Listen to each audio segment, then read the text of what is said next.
perjalanan haji kita, alhamdulillah ya kami diberi kemudahan. Kita sampai ke Riyadh itu ya seperti turis, layaknya turis kan, Ya. ngantri. Ya, kita ya bawa baju ya seadanya, Ya. hanya bawa ransel, ya. Seperti kita pergi turis ya. Welcome sekali. Pemerintah Saudi itu sedang menggerakkan pariwisatanya, Pak. Oke. Jadi kalau promo-promo wisatanya justru nggak ngejual Mekah sama Madinah. Iya. Jadi dia jual ke apa? Makanya visa umroh haji sekarang itu visa umroh itu lebih lama. Ya, 90 hari. 90 hari, Pak ya. Ah. Jadi kalau dulu kan hanya beberapa hari. Ya.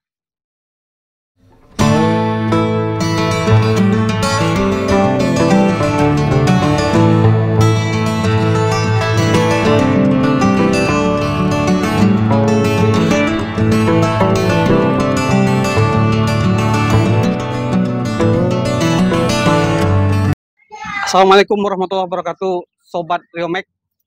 Kembali kita podcast di Riomek TV. Kali ini bersama tamu jauh nih dari Palembang. Gimana Bang Aris? Assalamualaikum warahmatullahi wabarakatuh. Waalaikumsalam warahmatullahi wabarakatuh. Ya, ini sempat viral lah kan, haji naik motor terus nggak ngantri. Itu Bang Aris ya? Iya. Nanti kita kupas tuntas sama Bang Aris. Baik Bang Aris, ini sudah beberapa kali naik haji kan? Terus mungkin kemarin kabarnya coba manuver naik motor nih. Gimana ceritanya sampai ada sejarah itu? Ya, jadi alhamdulillah saya dan istri juga sudah sama pernah istri melaksanakan ibadah haji. Namun terpikir untuk melaksanakan haji dengan cara yang lebih menantang. Ya. Karena riwayatnya Rasulullah pernah melakukan tawaf itu menggunakan unta. Berarti secara cara itu dibolehkan kan? Kalau kita mau tawaf pakai motor tuh bisa sebenarnya. Iya. Sekarang udah ada motor kecil itu kan. Iya, betul. Tapi kenapa orang masih berjalan kaki? Karena yang bersusah payah melaksanakan ibadah itu mungkin di mata Allah itu lebih punya nilai. Iya. Makanya ibadah haji yang kami ingin laksanakan itu yang penuh kesusah payahan. Ya, kalau ada yang lebih susah, kenapa cari yang mudah? Iya. Nah, itulah prinsipnya yang kita balik dulu kan, Iya. supaya mendapat kesungguhan lah untuk dalam menjalankan ibadah ini. Karena ibadah yang telah disyariatkan bagi umat Islam ya, yang menggunakan fisik itu ya ibadah haji. Fisik dan dana ya. Kalau cuma dana itu ada berkurban kan. Ya. Tapi kalau yang gunakan fisik penuh itu ibadah haji. Makanya kalau sekarang bilang yang penting punya duit terus bisa haji, fisiknya nggak dapat dia. Iya. Nah, jadi itu hakikat bersusah payahnya nggak dapat. Makanya kami melaksanakan itu. Nah, kenapa kok bisa naik motor? Ya, semula kami tuh mau naik mobil, Pak. Mobil. Oh, biar lebih ramai lagi ya mungkin ya kalau mobil. Niatnya itu mau bawa anak-anak berhaji karena kalau lewat pemerintah itu kan ngantri cukup lama. Terus uang kita juga terpendam. Ya. Kami ini kan orang bisnis ya. Kalau terpendam uang tuh lebih baik kita puterin kan. Ya. Akhirnya nggak pendam-pendam. Jadi sekarang kita putar terus. Akhirnya kita berpikir naik haji naik mobil.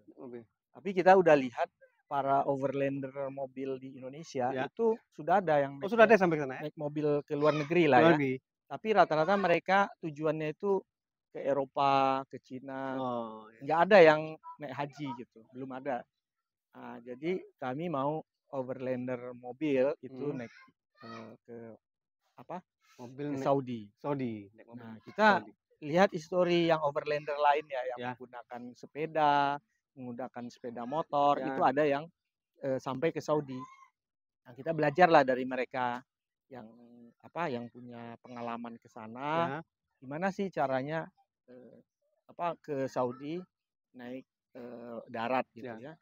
Nah, Akhirnya kita rencanakan bersama di 2024 ini ada sekitar 17 orang Ya. itu sepakat untuk berangkat melalui darat. 2023 maksudnya ya? 2023 ini. Ya. 2000 ya Kemarin. ya. Karena itu ternyata teman-teman tuh ada yang udah punya perencanaan di 2021, 2022. Plannya. Saya nggak tahu 2000 berapa karena pokoknya udah 2 kali gagal. Ini yang kegagalan ketiga saya bilang saya mau berangkat. Ya. Nah, akhirnya kita berangkat sepakat dari Jakarta, kita start itu ada 10 motor. Naik motor Jakarta. Ya, pakai tandem semua. Ya. Saya sama istri. Oke. Itu kita 10 motor. Nah, sampai kita ke Lampung, Palembang, Jambi. Sampai Jambi itu hanya 3 motor yang lanjut. Nyebrang ya? Ya, yang sisanya itu karena motornya tidak mengurus izin kendaraan. Kalau mau lintas negara tuh kan ada izin. Iya. Ada apa namanya dokumen karnet namanya. Itu diurus di kantor IMI, Ikatan Motor Indonesia. Nah, yang punya motor yang izin itu cuma kami yang punya dokumen. Ya. Jadi 3 motor, jumlahnya ada 6 orang. Oke. Kebetulan ada yang satu itu bawa anak. Berarti dia malah bertujuh jadinya. 7 orang. Nah, ini anaknya kecil sekali ya, luar biasa. Alhamdulillah kami jalan menyeberang ke Batam melalui Roro. Habis itu kita kirim motornya ke Singapura. Dari Singapura kita jalan darat. Nah, yang teman-teman yang lain itu tetap, tapi dia pakai mobil sewa, ya. Tetap melompat-lompat gitu. Nah, itulah perjalanan kita bisa menembus Singapura dan bisa sampai ke Malaysia. Perjalanan kami itu semula ingin direncanakan sampai ke Saudi. Ya. Karena saya kan sudah pernah melaksanakan haji dan istri kan, tapi karena kan teman-teman ini belum pernah berangkat haji dan kesempatan untuk berhaji itu ada untuk tidak mengantri, ya, maka kawan-kawan sepakat ini waktu kan sudah tertunda. Ya. Semula kita berangkat tuh harusnya tanggal 12 Mei. 12 Mei. Tapi karena satu dan lain hal mundur menjadi tanggal 4 Juni. Nah, selisih waktu inilah yang harusnya kita bisa jalan, ya, itu tertunda. Di samping kendala yang utama itu tidak bisa menembus Myanmar yang sedang ada konflik dalam negeri. Nah, jadi kita waktu itu sepakat sampai Bangkok aja. Nah, ternyata di dalam perjalanan juga ya qadarullah, semua kan Allah yang mengatur. Betul. Ternyata kita nggak bisa lebih cepat lagi sampai ke Bangkok. Dan karena kalau kita mau haji tanpa antri itu kita harus masuk ke Mekah itu minimal 15 hari sebelum wukuf. Nah, kita kejar itu. Jadi motor kita tinggal di Kuala Lumpur, kita terbang ke Bangkok. Dari Bangkok via Qatar langsung kita ke Riyadh. Ke Riyadh, bukan ke Jeddah ya? Bukan. Jadi kalau kita mau melaksanakan haji mandiri, maksudnya haji yang tidak dikoordinir oleh penyelenggara, baik itu travel ataupun pemerintah ya. Karena kan negara yang tidak punya urusan haji. Nah, itu biasanya travel, Pak. Ada juga negara? Ada. Ada. Negara-negara yang non Muslim biasanya travel yang ngurus. Pemerintahnya nggak terlibat? Terlibat. Jadi travelnya bekerja sama pemerintah Saudi mungkin kan. Oke. Tapi tetap ke Badan Urusan Haji Saudi. Nah, kalau kita melaksanakan perjalanan wisata, Pak. Wisata. Jadi kami itu visanya turis. Wisata religi lah ya. Wisata religi. Yang itu kita masuknya nggak boleh lewat Jeddah. Oke. Karena kalau Jeddah dan Madinah selama musim haji itu sibuk ngurus jemaah haji. Yang secara berombongan tadi. Nah, jadi kita nggak boleh ganggu aktivitas itu, kita lewat Riyadh. Dari Riyadh baru kita menuju Mekah dengan menyewa ngikut mobil besar biasa itu, Pak. Dan itu tersedia kalau kita melakukan perjalanan sendiri ya. Ini kan kita masing-masing ini. Jadi biaya masing-masing, pesan tiket masing-masing, urus visa masing-masing. Jadi makanya ini nggak ada yang terkoordinir, nggak ada yang mengambil keuntungan secara komersil ya. Makanya ini haji secara mandiri lah kita. Berarti lebih terjangkau lah kira-kira atau dibanding Kalau sama dari pemerintah? harga ya karena ini musim haji, harga semua kan naik. Oke, ya. Pesawat naik, hotel naik. Permintaan Kalau banyak. di Mina itu Pak, saya waktu hari H, Mina itu mau cari hotel karena capek kan. Satu hari itu 12 juta. Oh, luar biasa. Tapi kan kita di Mina nggak perlu lah. Iya. Akhirnya kita tetap di Mekah, kita naik taksi, modal taksi aja. Taksi pun mahal waktu hari H. Pasti mahal, banyak permintaan. Jadi di sana ada Uber, kalau Uber murah, bisa pakai aplikasi, tapi nunggu lama. Nah, kita kan kalau mau melempar kan ada batas waktu kan, sebelum matahari terbenam dan lain sebagainya. Jadi batas waktu inilah yang kita kejar. Nah, kembali kalau perjalanan haji kita, alhamdulillah ya kami diberi kemudahan. Kita sampai ke Riyadh itu ya seperti turis, layaknya turis kan, ngantri. Ya kita ya bawa baju ya seadanya, hanya bawa ransel. Seperti kita pergi turis ya. Welcome sekali. Pemerintah Saudi itu sedang menggerakkan pariwisatanya, Pak. Jadi kalau promo-promo wisatanya justru nggak ngejual Mekah sama Madinah. Jadi dia jual ke makanya visa umroh haji sekarang itu visa umroh itu lebih lama. 90 hari. 90 hari Pak ya. Jadi kalau dulu kan hanya beberapa hari. Jadi diharapkan itu sebenarnya travel orang-orang yang berwisata ke Saudi ngapain beli visa mahal-mahal, nggak keliling Saudi. Makanya itu. Jadi kami datang itu dari counter pariwisata itu udah nawarkan paket-paket itu. Tapi karena kita tujuannya ibadah mau wisata religi tadi, jadi kita langsung tujuan kita ke Mekah. Nah, Mekah itu di airport tuh Pak, itu sudah tersedia taksi. Taksi inilah. Mekah gitu ya. Kayak ya jadi kayak taksi gelap gitu ya. Karena di sana kalau taksi berbayarnya ada, tapi kita kan mahal.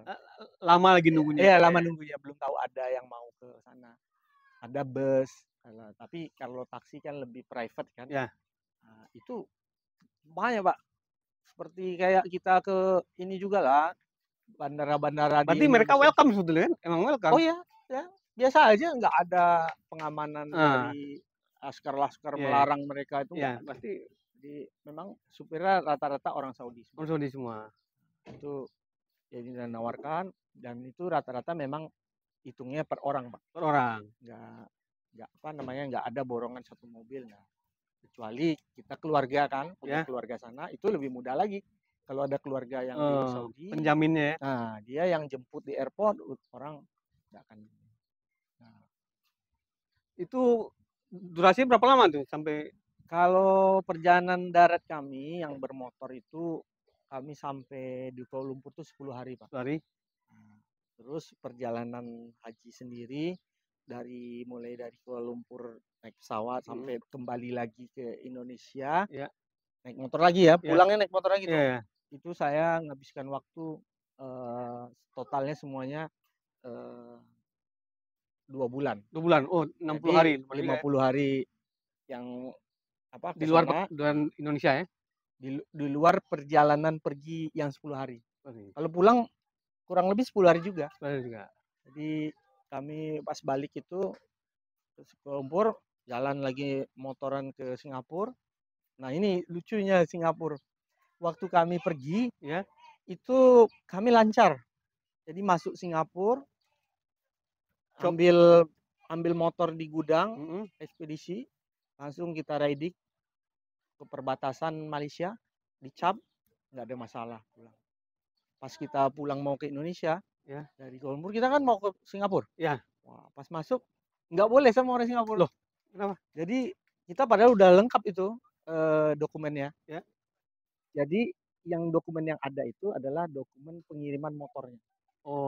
Jadi yang boleh masuk motor boleh masuk, tapi motornya nggak boleh dikendarai. Jadi kita itu harus mengambil izin lagi, namanya izin menggunakan jalan. Itu sama Kementerian Perhubungannya lah gitu, Pak. Singapurnya. Nah, jadi Aduh. kalau tadi sama urusan sama imigrasi Ya. dan bea cukainya lah gitu Ya. ya.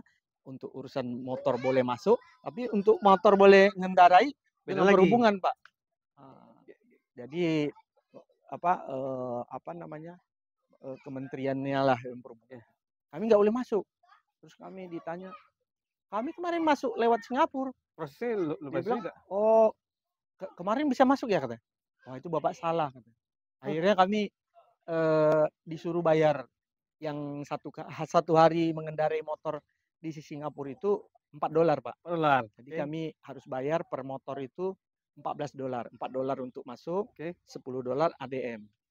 Kita bayar, terus kita dikasih pilihan, uruslah dulu, nanti Bapak boleh masuk katanya. Lama juga atau berapa? Nah, karena ngurus itu katanya nunggu di approve itu bisa memakan waktu minimal 1 pekan. Oke. Oh, lama Jadi juga. kami nggak bisa berlama-lama, kami ambil jalan lain, kita balik ke Kuala Lumpur. Dari Kuala Lumpur kita masuk ke Port Klang. Port Klang ke Tanjung Balai, Pak. Tanjung Balai. Nah, kita Tanjung Balai, motornya dikirim, kita terbang ke Medan. Medan baru kita naik kereta ke Tanjung Balai, baru riding lagi sampai kembali ke Pekanbaru. Bukan ke Palembang?